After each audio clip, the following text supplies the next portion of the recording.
Hi friends, வீட்டிலே கிட்ஸுக்கு ஏதாவது ஸ்வீட் செஞ்சு கொடுக்கணும்னு ஆசைப்பட்டீங்கன்னா கண்டிப்பாக 10 நிமிஷத்தில் செய்கிற இந்த ரஸ்க் அல்வாவை ட்ரை பண்ணி பாருங்கள். இந்த அல்வாவுக்கு நான் ஏலக்காய் ஃப்ளேவரில் தான் ரஸ்க் யூஸ் பண்ணேன். நீங்கள் மில்க் ஃப்ளேவர் ரஸ்க் கூட யூஸ் பண்ணலாம். ஜீரக ஃப்ளேவர், ஓம ஃப்ளேவரில் உள்ள ரஸ்கெல்லாம் யூஸ் பண்ணாதீங்க. ரஸ்கை மிக்ஸி ஜாரில் போட்டு நல்லா பவுட்ரு பண்ணி 1 கப் அளந்து எடுத்துக்கோங்க. 1 கப் ரஸ்க் பவுடருக்கு 2 கப் தண்ணி, 1/4 கப் சுகர் போதும். ரஸ்க்லே ஏற்கனவே ஸ்வீட் இருக்கும், சுகர் அதனால் பார்த்து சேர்த்துக்கோங்க. சுகர் நல்லா கரைஞ்ச அப்புறமா ஃப்ளேவருக்காக கொஞ்சமாக ஏலக்காய் தூள் சேர்த்துருக்கேன்.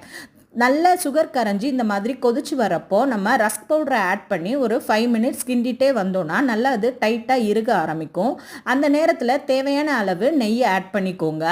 நெய் சேர்த்து ஒரு 2 to 3 மினிட்ஸில் நல்லா ஓரத்தில் கொஞ்சமாக நெய் நல்லா பிரிஞ்சு வர ஆரம்பிக்கும்.